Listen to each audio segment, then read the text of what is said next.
Thousands of Irish Republicans were imprisoned during the conflict, north and south, in English jails and further afield. All were political prisoners.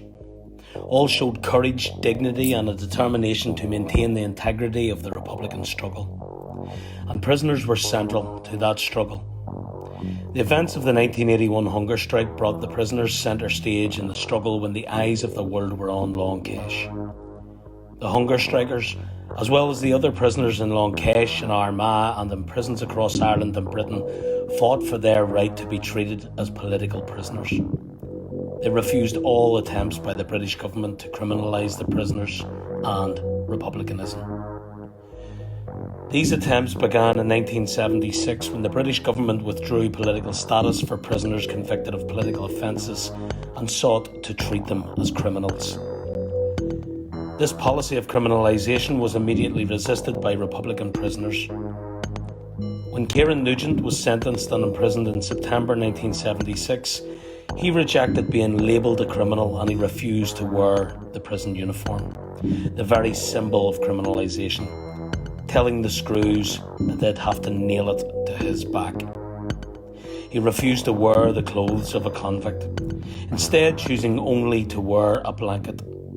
With this brave act of defiance, he became the first blanket man and began the period of prison protest, which ultimately led to the hunger strikes.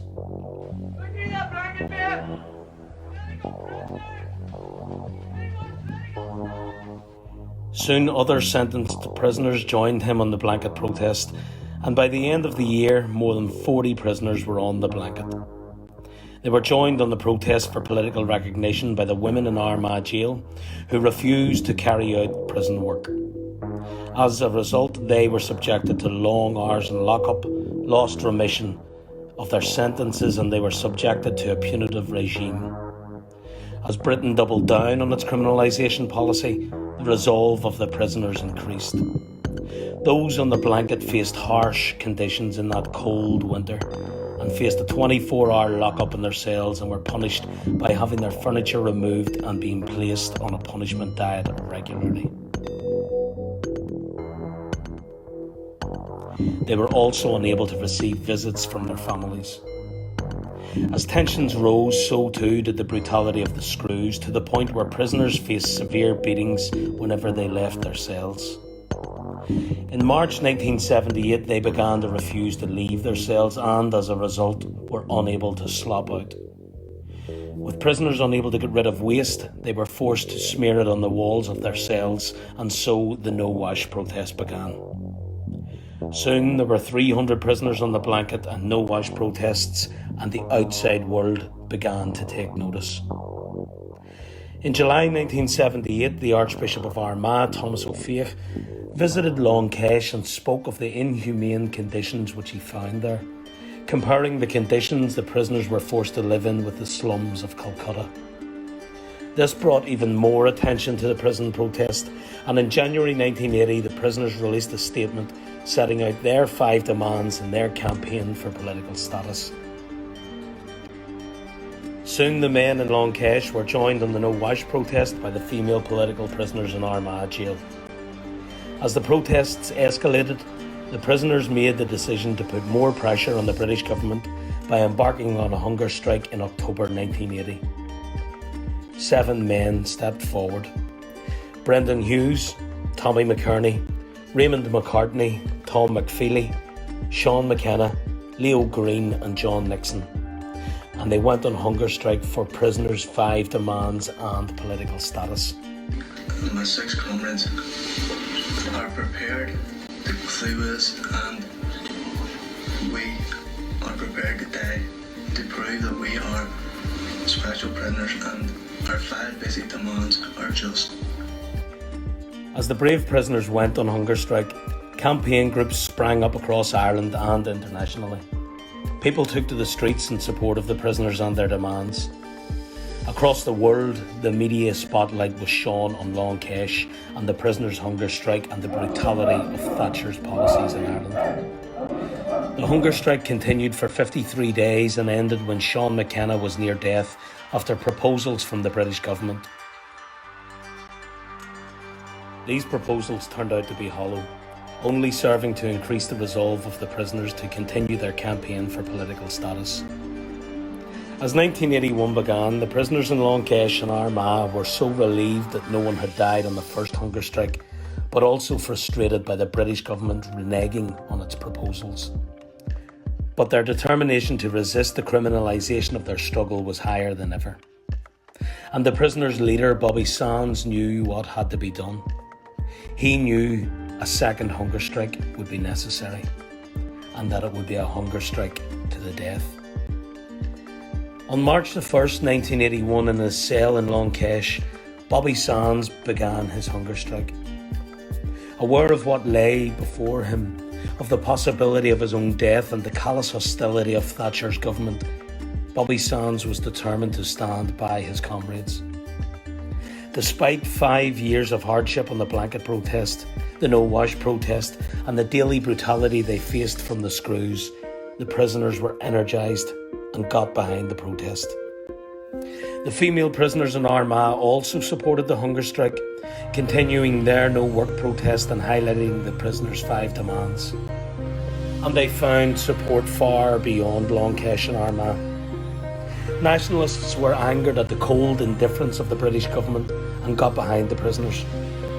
People joined protest marches and vigils. They stood by the families of the hunger strikers. Just 5 days into Bobby Sands' hunger strike, the independent MP for Fermanagh South Tyrone, Frank Maguire, died, triggering a by-election, and after much debate, it was decided that Bobby Sands should stand for election.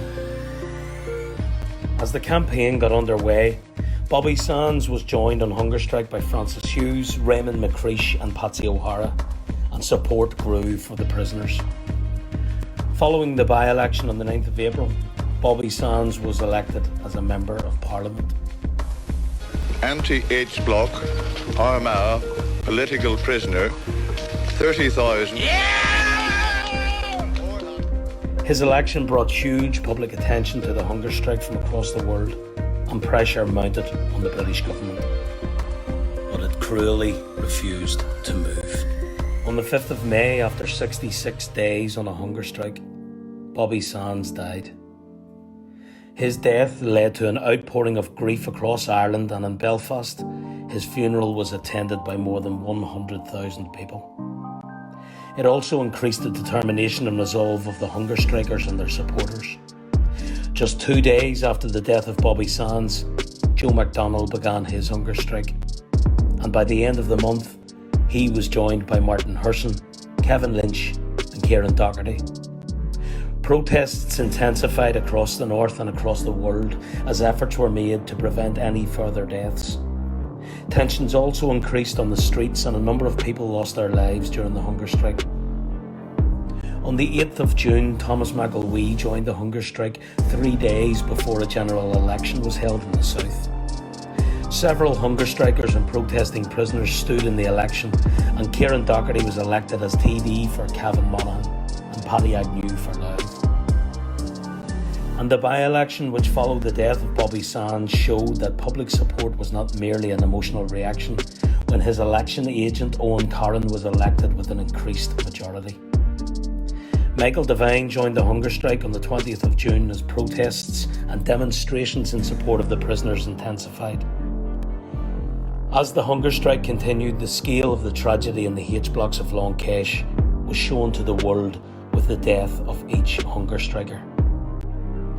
After the death of Bobby Sands in May, Francis Hughes died, followed by Raymond McCreish and Patsy O'Hara the same month. Joe McDonnell and Martin Hurson died in July. Kevin Lynch, Kieran Doherty, Thomas McElwee and Michael Devine died in August.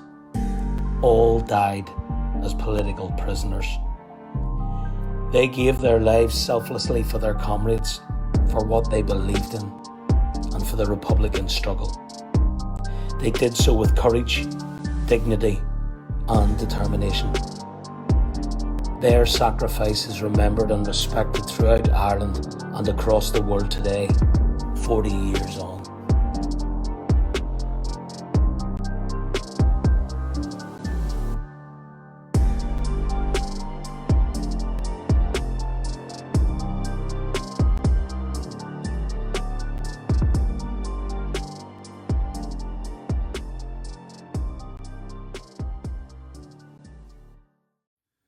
when apples still grow in November,